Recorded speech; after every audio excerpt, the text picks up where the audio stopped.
Welcome to the weekly album anniversary recap show. Once again, as always, brought to you by CCM Twitter. On the show, we will look at the albums we celebrated from the week of January 8th through January 14th. And I'm your host, Caleb, or Caleb the Spy, on Twitter and Instagram. Every day on those social media sites, I post what I call album anniversaries, and it's just a celebration of the release date of that album. Such and such album was released 40 years ago on this date. And I post about it, and I love when people respond. It's great. A couple years ago, I'd kind of created a calendar to document some of these, the really important release dates to me. And then in this last year, I added a whole bunch. Basically, every album I own is now on my calendar, as well as a number of suggestions from other people. So it's kind of become a thing. It takes a fair amount of time to set them up, but it's lots of fun to see people respond and go back and forth about albums. And it's just kind of become one of the things I really like doing on social media and just starting those conversations. I did, though, feel like I sometimes don't have enough time to say everything I want to about those albums. So I started this podcast so I could do a little chit-chatting about some of those favorites, some of the ones that are celebrating bigger albums, and just do kind of a music review. The reality is I wanted to learn how to do a podcast, and that felt like a good enough topic to do it. So mash those two things together. Want to do a podcast, have these album anniversaries. Let's throw them together. Let's get it out there. And occasionally we'll talk about news or other things that are going on. I will talk about new music when it comes out, although right now not a ton of new music is coming out. I'll do some of that as well. But mostly we're here to talk about album anniversaries. And for those wondering, nobody's wondering, just to be clear, I am wearing my 1925 my 1925 Detroit Cubs hat. It's an old Negro League team from the 20s. Just fun. And no real news right now. I know there's a bunch of albums set up for 2024. A couple people have started posting them. I'm interested to see what's going on. The one I am most excited for hopefully in 2024 or sometime soon, is the album by Catbite. They've started working on a new album. Really excited for that. That was one of my favorite albums from 2021, although we will later talk about my favorite album from 2021. The only other really bit of news is I found a whole bunch of old bootleg 5-Iron Frenzy stuff. Somebody asked about it, and so I got that all onto a Dropbox. So if you're interested in like 270 some songs that are just old bootlegs of 5-Iron Frenzy and rarities and random pieces of music, let me know, and I can send you the link to that Dropbox, and you can download it and enjoy the chaos that it is. Okay, we're 3 minutes in. Let's actually dive into some anniversaries. All right, the first album that I want to talk about is Fading West by Switchfoot, which was released 10 years ago in 2014. I'm looking for my own oasis, so close I can taste this. The fear that love alone erases, so I'm back to the basics. I figure it's time I face this. Time to take my own advice. Love alone is worth the fight. Love alone is worth the fight. This is their 9th album, and it came out with a documentary. So it's funny how bands later in their career, I think, sometimes need just other things. It can't just be a record. There's got to be something else. I know the Foo Fighters did this with a number of their albums. They kind of had I'm going to use the word gimmick, and I know that's going to feel negative. I'm not trying to be, but they kind of had these other things that they did with it.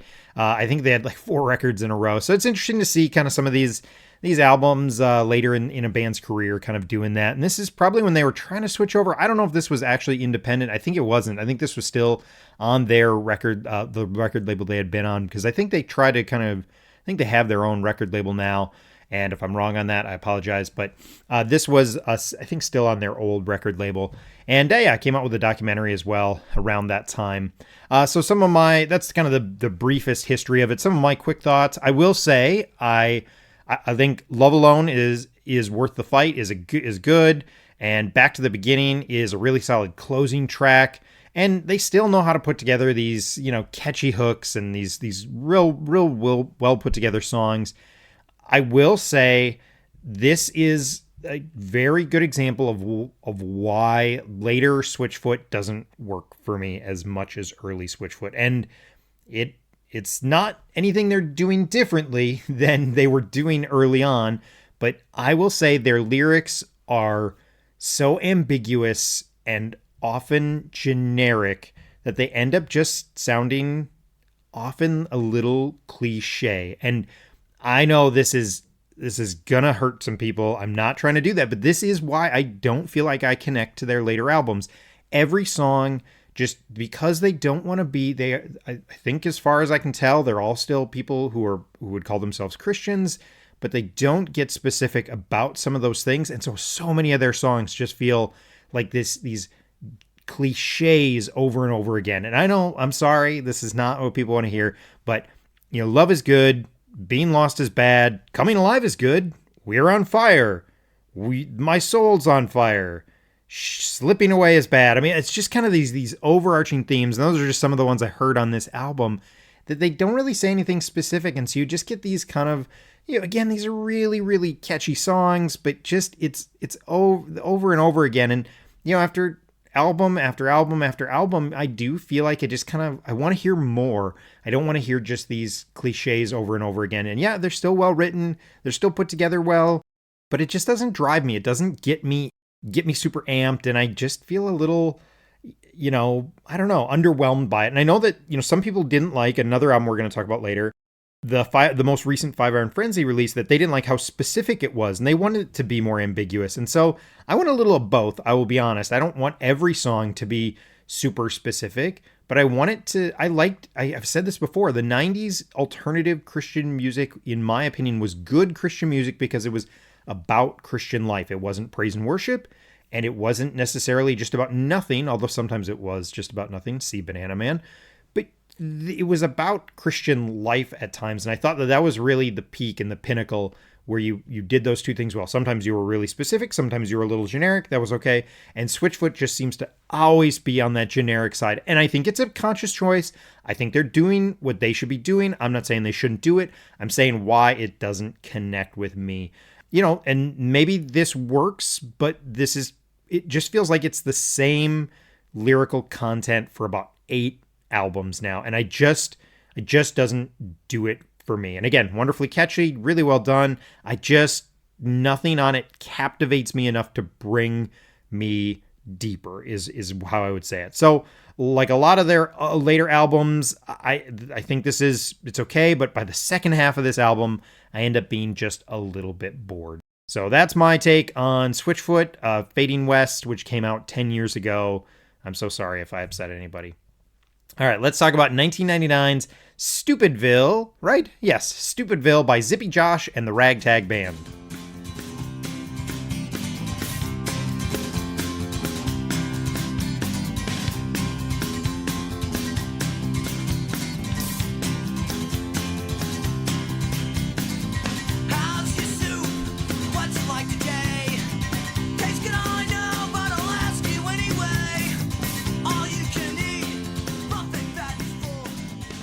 So after Officer Negative had broken up, and Officer Negative, if you're not aware, was a Christian punk band from the 90s, and then they kind of circled again, they surfaced again in the 2000s, but after they had broke up, Josh, their guitarist, put out one other album as Zippy Josh and the Ragtag Band. He describes this as praise and worship, but I'll be honest, I don't hear it. I thought it was just kind of this, it's this great little, I think it's good. I think it's a good little folk punk band, so it's kind of punk feel, punk sound, but with more acoustic guitars. I did not catch the praise and worship nature of it, but maybe that's just me. But yeah, I like this. I enjoyed it quite a bit. I like AJJ, and I like the Violent Femmes, and I actually would love to see more kind of folk punk outfits out there doing their thing. I actually wish there was more of this. I actually may like this even more than I like some of the Officer Negative stuff. Although I do like their first 2 albums. I think they're really good. So it's a little long. I think it's kind of one of those things where it's like 14 songs or so.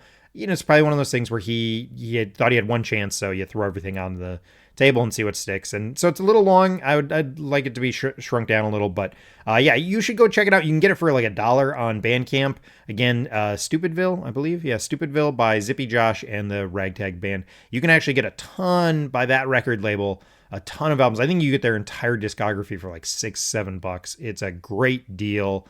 Totally worth checking out. Absolutely worth your $6 in my opinion. Okay, let's talk about Led Zeppelin by Led Zeppelin, also sometimes known as Led Zeppelin 1, which came out 54 5 years ago. Oh, math. Let's see. It came out in 1969. So, let's see here. 30, yeah, 50, 45, 55. I'm really good at math. You can tell. 55 years ago. Oh, yeah, it's 10 years older than me. I'm smart. Came out 55 years ago. Soul of a woman was created below.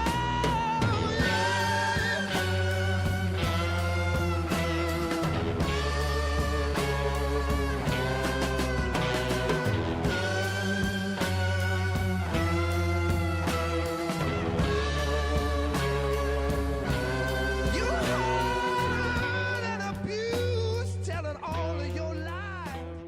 So they had formed kind of the year before this, and then they rolled this out pretty quickly because this came out in January of 1969, and it's what Led Zeppelin is, right? It's that blues, folk, hard rock, and I see, oh, this is going to be another controversial take. I see Led Zeppelin a bit like the Beatles for kind of that heavier hard rock music, and even if you don't like them, it's hard to deny how influential they are. And yes, I am aware that a lot of people would see them as just kind of a cover band, and I think that's an oversimplification, but they have gotten into some trouble for kind of ripping off a bunch of people and ripping off blues rock and kind of making it, turning it into their thing. But I think you can't deny what this album did and what it's done, and that's why I think it's worthwhile to check out. And yeah, I will be honest, in my opinion, I like it. It's good old rock and roll, and when I'm in the mood for that, yep, I can totally put on Led Zeppelin and totally dig it. I went through a bit of a Led Zeppelin phase sometime in the early 2000s, where I went back and really kind of dug deeper into their discography. And yeah, if you're into that, in the mood for some just good old rock and roll, this is a good spot to be. So Led Zeppelin's first album, Led Zeppelin, often referred to as Led Zeppelin 1. 55 years ago, 1969. I'm good at my job. This isn't my job. I'd like it to be my job. This was a weird week for me. I tried to listen to as much music as I can, but work was so stressful. I work as a contractor, and I was so stressed about work that it was a really rough week for me. I barely ate. I barely slept because we were waiting on an extension. So, yeah, I'd love this to be my job. Don't think it's going to happen as I stumble over every third word. Let's talk about another album from 2014. Maybe I should have organized these better, putting them next to other albums that came around that same time. But this is Wishful Thinking by Neck Deep. Came out 10 years ago in 2014.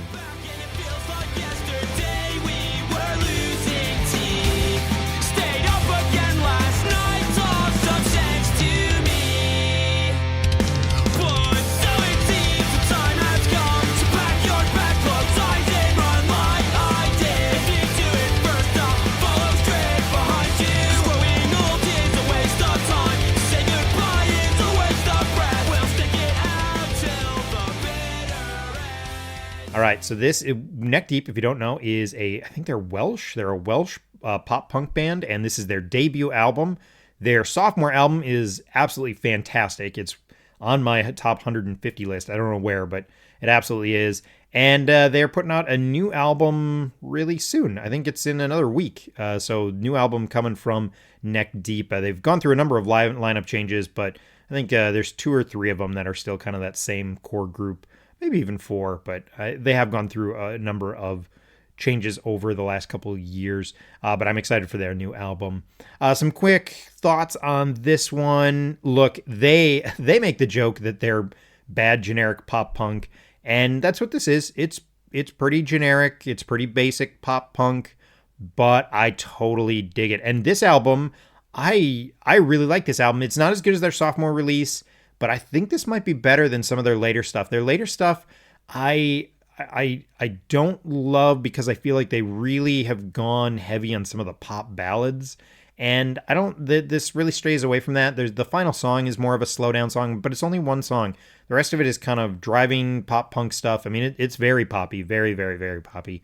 But I totally dig that. I really can enjoy that. You do have to deal with the curses. Just for those who don't love the curses, they curse a fair amount, and yeah, you're not going to get away from that. So on this album anyway. So good album, worth checking out. I like Neck Deep as a newer a pop punk band. Because again, this came out about 10 years ago, so they've only been around 10 years. All right, let's talk next about John Gibson, Body and Soul. And this came out sometime in 1989, so celebrating a 35-year anniversary. And I will say, this is not really my thing, but it's a big anniversary, so I want to talk about it. I'm going to be real brief about this one. I will say, Josh is one of the people that turned me on to this album. I added it to my calendar because it's one of his favorite albums, and he is one of the kings of CCM Twitter and really CCM music in general. He writes for Jesus Freak Hideout. Super good guy. I really like his musical recommendations, even if I don't always agree with them. They're always well thought out. And he admitted that this probably is a little dated, and I was glad to hear him say that because it made me kind of enjoy it a little more, just to be like, okay, even fans of this can recognize it's a little dated, but it still was interesting. I wouldn't go back to it as regularly, but it was enjoyable to listen to, and I like checking out new stuff, even if it's 35 years old. And dude's like in his 60s, he's still doing worship stuff, and he looks pretty cool now. So even if his stuff was dated, he's got the look down now. So John Gibson. Josh Gibson is a old former Negro League baseball player. You should totally check out Josh Gibson as well. But John Gibson, Body and Soul, sometime in 1989. So I just threw it on the calendar in early January.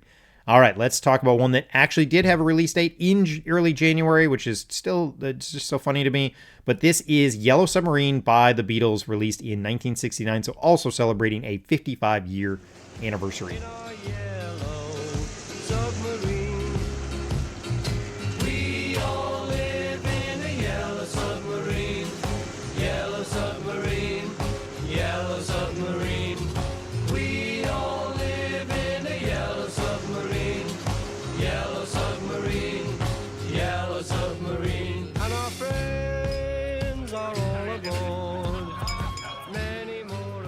So this was a movie, it was a cartoon, it was an album with only not a couple of new songs on it, and it was a contractual obligation. The Beatles were obligated contractually to, I think, put 4 new songs on this, so they did. It also had Yellow Submarine, which had been previously released, and I believe All You Need Is Love is the other song on this that had been previous released. But then you got 4 new songs. Hey Bulldog, I think, is potentially the most well-known. I think that's what it's called, Hey Bulldog. I think that's potentially the most well-known from this. And then the back half of it is just music for the cartoon that was released. So this one's a funny one in that it's just totally a contractual obligation. And I'm just going to be honest, you can kind of tell they were maybe phoning this one in just a little bit. And yet it still has, Yellow Submarine, which I would argue may be the most recognizable Beatles song. I mean, even not because it's the best Beatles song, but just most recognizable. So this is the soundtrack to Yellow Submarine, technically counts as a release for them and came out 55 years ago this week. And yeah, so that's it. All right, so there's so many other great albums, but those are kind of a lot of the ones celebrating the big anniversaries. So I'm going to go really fast through a ton of them and try not to have this get so super long. We're almost at 20 minutes and just getting into this. So I'm going to go fast. This is me just trying to pound through some stuff. So here we go. Holland by the Beach Boys, released in 1973. This is the last great Beach Boys album, I said confidently, but then realized I maybe should ask it as a question. I think it is. I think it is kind of the last great Beach Boys album. This wraps up a great streak of those late Beach Boys albums after, after Pet Sounds. There's a stretch of them that I think were not huge commercial successes, but now looking back, I think people realize how great they were. And this is kind of the last one, in my opinion. Came out in 1973, Holland. All right, and then we're going to talk about some hip-hop here. Deep Space 5, The Night We Called It a Day, the debut album by this hip-hop collective, came out in 2002. And I hadn't listened to this a while, and it's a little long. That's my common complaint about so many albums. But there are so many people on this album and so much talent. Absolutely worth checking out. It is free on Bandcamp, so you just have to do Deep Space 5 on Bandcamp, and you should be able to find it. They have a lot of their stuff available for free on Bandcamp. You should go totally check their stuff out. And yeah, this album is it's great. It's a great album. There's a lot of people on it, so there's obviously you run that risk of sometimes if you don't connect with everybody and they keep on coming up every second song or so. But this is worth checking out in my opinion. And my favorite of two of the people on the album are Mars Ill, which is the next one I want to talk about, which is Raw Material, and that came out in 2000. And I just noticed I have no notes about it because I listened to it while I was hanging out with my kids. This is their debut. It's good. I really like it. I think they took the big step forward with Backbreakonomics, but you can tell on this one the talent is here. I love their kind of grimy sound, their underground sound, the way they do their production. Really enjoy it. So Raw Material by Mars Ill. I think it's kind of hard to find. It is not. I had a hard time finding an image for it for my Twitter post, but really good. The song that everybody seems to connect with is Love Is Not, which I like as well, but I think there's other songs I like more on this album, but that seems to be a big one. So if you want to check out a song that everybody seems to really dig, Love Is Not or Love Is. There's a song about love. Love is the key, going back to my Switchfoot review. Just let's talk about love. Okay, let's talk about two David Bowie albums. One is Black Star, released in 2016, and the other one is Low, released in 1978. And I like both of these they're both unique in a couple ways. So Black Star obviously came out on his birthday in 2016, and then he died 2 days later. So it's a haunting album. Really just even if you don't like the music off of it, there's something haunting about it. He wrote that clearly knowing he was coming to the end of his life, and it's a great final album. I will say I enjoy Black Star from 2016, and then Low was from 1978, and that is the first of his Berlin trilogy, which I think is a great way to get into David Bowie. If you're interested why David Bowie is so good, you Google his Berlin trilogy, and I should have it in front of me which 3 albums it is, but I don't. But Low is the first one, and then the next 2 albums in his discography.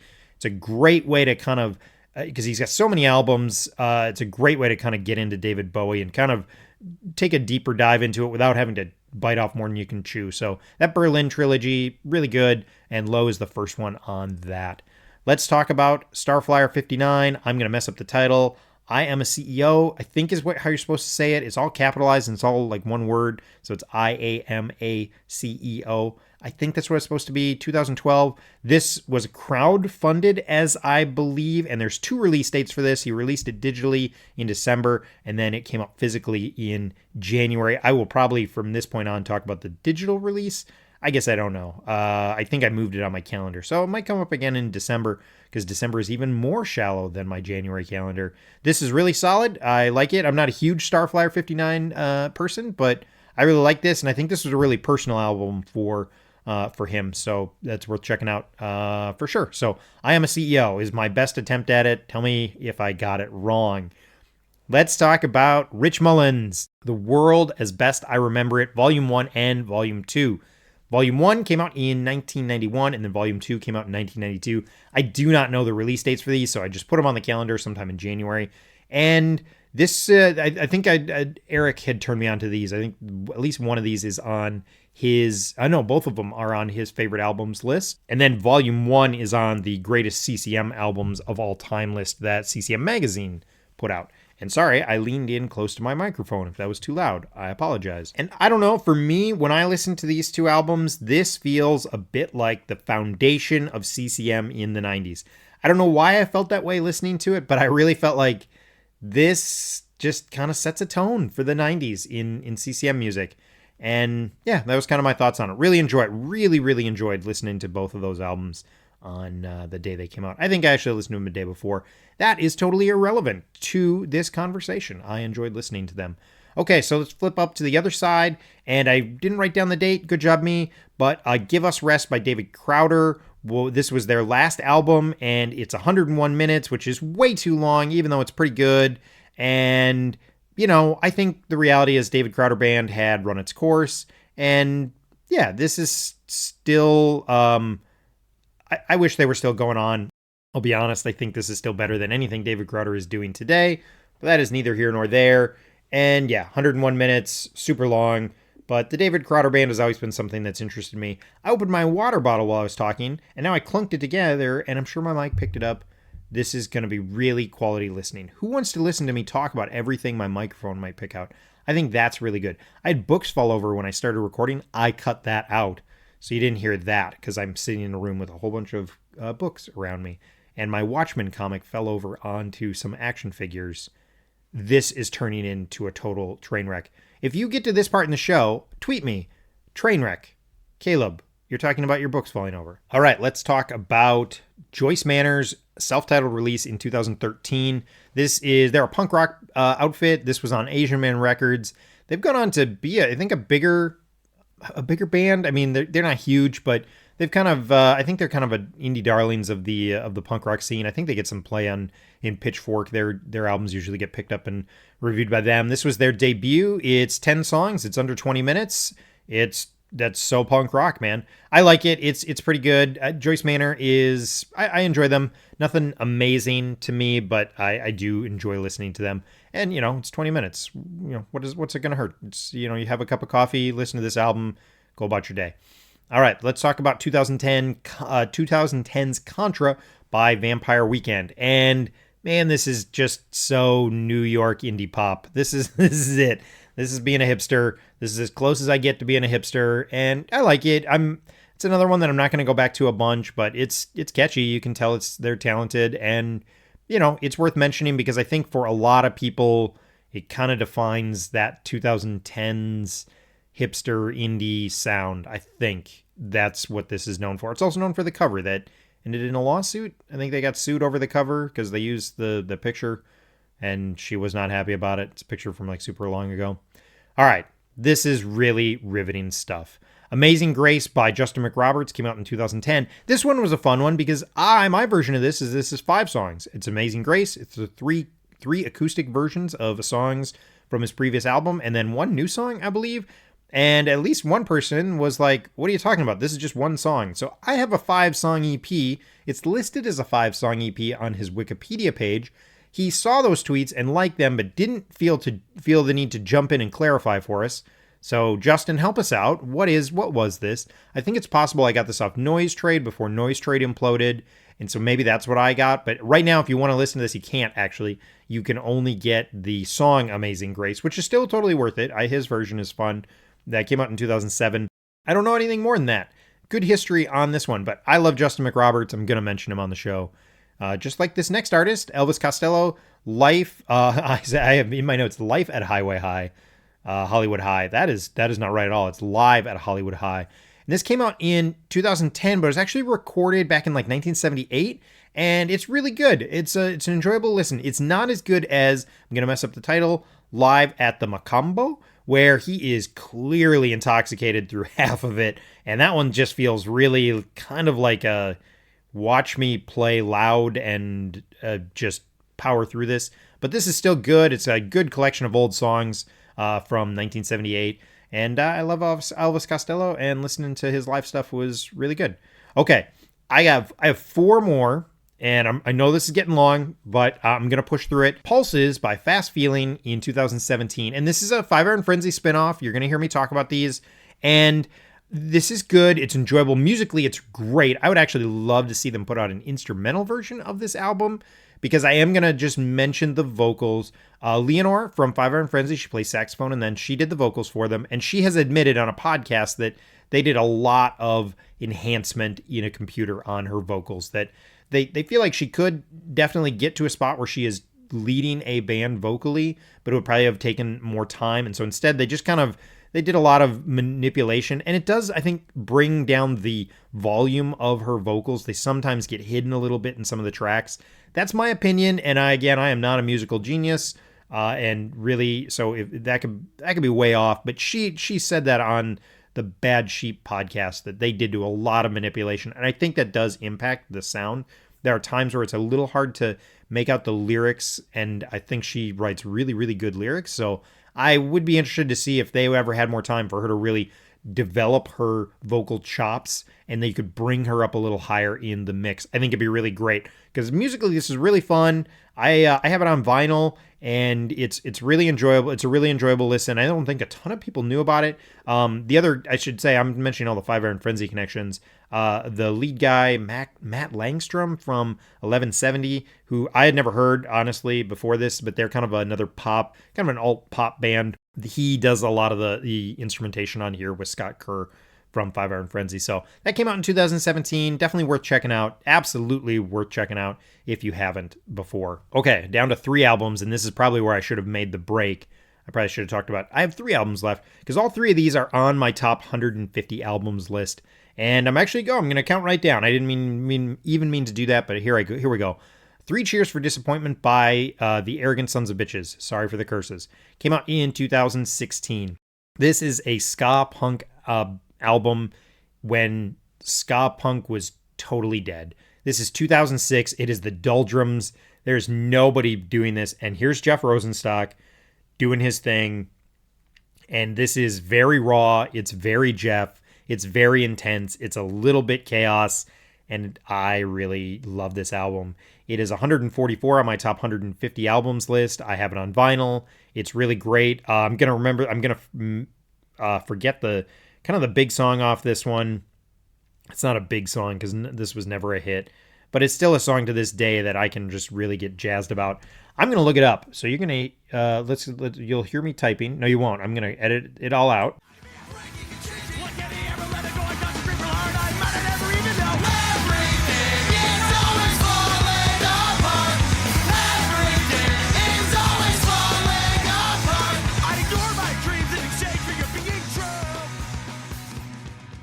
So Let's Go Nowhere is the kind of the song that became a bit of an anthem off this album. And it's really good. It's the whole album is worthwhile listening to. It's actually, I think it's really, really good. But that song kind of is a bit of an anthem for those of us who really want to see ska punk still going and still a thing. That song seems to be a bit of an anthem for us. So number 144 on my 150 favorite albums list. All right, let's talk about The King is Dead by the Decemberists, which came out in 2010. This was my introduction to them. I was not familiar with the Decemberists before this album, I believe. I'd maybe heard a little, but I don't think I had. So this was my introduction to them. This is still my favorite album by them, and this is number 40 on my all-time favorite albums list. It's Great Americana. I think it's the album where they most intended to just make an Americana album, and it's great. I think it's only 10 songs, maybe 11, and every single one of them is perfect. The song June Hymn, that song reminds me of my daughter who was born, and I think I was late on this album because she was born in 2000. No, she was born in 2010. Right? No. She was born in I'm a Really Good Father. She was born in 2011. And that song reminds me of her so much. So I think I even discovered them after this album had come out. But this really made me fall in love with the Decemberists. I went back and I own all their albums now. But this is one that I tried to buy on vinyl, and it just kept on showing up super scratched and warped, and I was really frustrated. So I've already spent like probably $10 to $15 on shipping for an album I do not own because I kept on having to send it back to them. I'd love to get this on vinyl at some point because it is my favorite album by the Decemberists. And The King is Dead. June Hymn. I love that song. It makes me tear up every time. But I'm pretty easy to make cry. See this week at work where I was super stressed and I was fighting back tears the whole week. Good job, me. The last album I'm going to talk about, and I don't really have any notes on this, so we'll try and keep this contained. We're already probably past the time limit I should be on, is Until This Shakes Apart by Five Iron Frenzy, which came out in 2021, and this is number 15 on my all-time favorite albums list. There are Five Iron Frenzy albums that are going to be higher on my list, but they are my favorite band by far and away, and so to have this album come out in 2021, this album really resonated with me, and I think the thesis statement of this album is to keep on singing, keep on going for the faith that you think you're supposed to follow, keep on pursuing Jesus, don't be ashamed of who you are and what you believe, but also knowing that you may not fit in with everybody, and that is okay. There are places where you belong, and I that resonates with me as somebody who has really, really struggled to find a place in evangelical culture over the last 10 years, somebody who has questioned whether I should be going to church anymore, even though I want to go to church. I'm a person who wants to go to church, and I apologize. This is going to get probably more personal than people want, but we've been struggling to find a place for the last, really since 2017, but further back than that, even personally. I was at a church that I had been at for a long time, and I just did not feel like I fit in anymore. over the last 10 years with some of the stuff that's happened in our country and just my frustrations with it. And they just were totally, I've been called stupid for a number of reasons in church settings over the last 10 years. And it's made me want to go, forget this. Why am I showing up to this church just so people can make fun of me and think I'm stupid for not falling in line with what everybody else thinks? And that really resonated to me. And I know some people did not like this album. I think some people did not like this album because it was too political and it was saying things about them. And so I think some people really wanted to like Five Iron Frenzy still, and they made up. I'll be honest, I think there's some people who said things like, oh, I don't like how it's so specific. I don't like how they're talking about specific things. And I think the reality is, I think some people didn't like this album because it said things that they just disagree with, and they want to find other reasons not to like this and pretend like it isn't about the politics. And I think it is. There's no way around it. This album has a lot of political message on it. Maybe Reese went too far. I think that's entirely possible. Maybe there should have been times where he was a little less, but it felt like he needed to say these things. Maybe this album won't age as well because it's going to be kind of a lost moment in time. I just don't think that's true. Heading into this election year, I just feel like we're not getting less polarized and less political.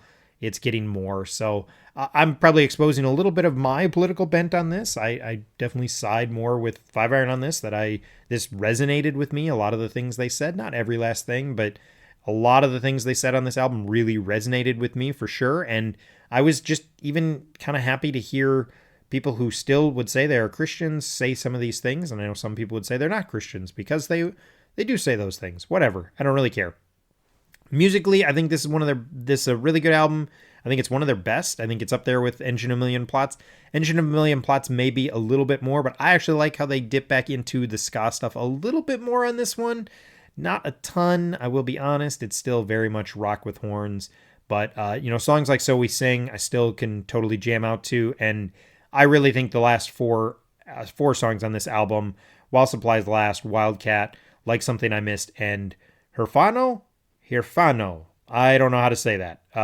But that song, especially with the part, I've said it before, when they yell, you belong, that really means a lot to me. And, Like Something I Missed, I'm not going to get too into it, but I really think that might be Reese's most emotionally raw and exposed song that he's ever done.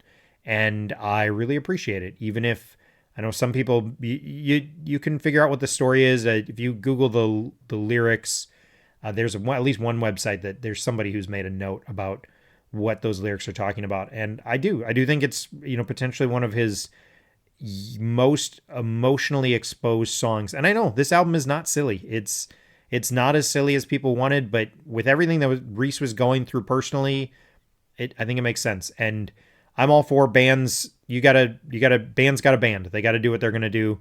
And you may not like it. That's fine. But this album really hit home for me. It really was a comfort to me as I still struggled in a post-COVID haze of, I did get COVID, but like everybody else did, but it still was this emotional resonance to me. And it was my favorite album of 2021. I think it still is my favorite album of 2021. And my goodness, I hope we get more from them. I really do hope we get at least one more album from them. I know a lot of them are pushing their late 40s, 50s even. So I hope we do get one more thing from them. So I probably talked too long about it, especially because it's not a big anniversary. But the Five Iron Frenzy things are always going to get a little more love from me on this show because it's my show. And, there's only like 9 or 10 of you listening. So, I'm going to do what I want to do for this. All right. That was everything from the week of January 8th through January 14th. Next week, some of the posts that you will hear from me are about the Sundays, Pigeon John, John Foreman, Lecrae, Young Oceans, Black Flag, One Bad Pig, Ska is Dead compilation, Bob Dylan, LSU. I always say LSU and then I shouldn't because it's Lifesavers Underground, High Society Collective, The Aquabats, Switchfoot again, Pedro the Lion, Husker Du, Mute Math, The Shins, Joe Strummer, Bon Iver, The Decemberists again, Justin McRoberts again, Bad Religion, and Skakama. Oh man, I'm gonna mess this up. How do you say this name? This is a ska band that I've never actually said the name out loud. Skamikaze. There you go. I got it. I'll also post about them. I don't know if I'll talk about all those on the show, but those are posts that I kind of was interested in. So thanks so much for joining me. The music you hear at the beginning and the end of the show is the instrumental version of Sing It Out at Street Level by Peg and the Rejected, which is members of the Dingees focused on ska songs. And check out Peg and the Rejected, check out the Dingees and anything else they do. I think they do good work. Let me know what you think. What did I get right? What did I get wrong? Why is my Switchfoot take bad? I don't know if it's a good take. It's my take for sure, but it is why Switchfoot doesn't resonate with me. That was like 40 minutes ago, though, so you've probably forgotten what I said, which is probably good. But what were your favorites from this week? What are albums that came out this week that you were excited to revisit? You can find me on Twitter at Caleb the Spy with no spaces. I'm also on Instagram at Caleb the Spy with underscores in between the words. And you can always email me at calebthespypodcasts@gmail.com. No spaces or underscores in that. If there are albums that should be on my calendar, please let me know. Probably email might actually be the best way to do it at this point. I get tweeted about them occasionally and then I lose track of them. I still need to set up every post for this week, so that's going to take me about 2-3 hours. I got to get that done, and I got to get this edited and out the door. Please subscribe and share the podcast. If you're so inclined, leave a rating or review. I have heard that is the most effective way to spread the word about podcasts. And most of all, thank you if you engage with me at all on social media. Like I just said, I'm going to spend a fair amount of time setting these up. I do spend a lot of time setting up these daily posts, and I do it because I think people enjoy it. I do it because I like talking with people about it, and it's always a thrill to see people discover older albums or engage about music. So thanks if you engage with me at all on social media. Thanks again for listening, and I hope to talk to you next week.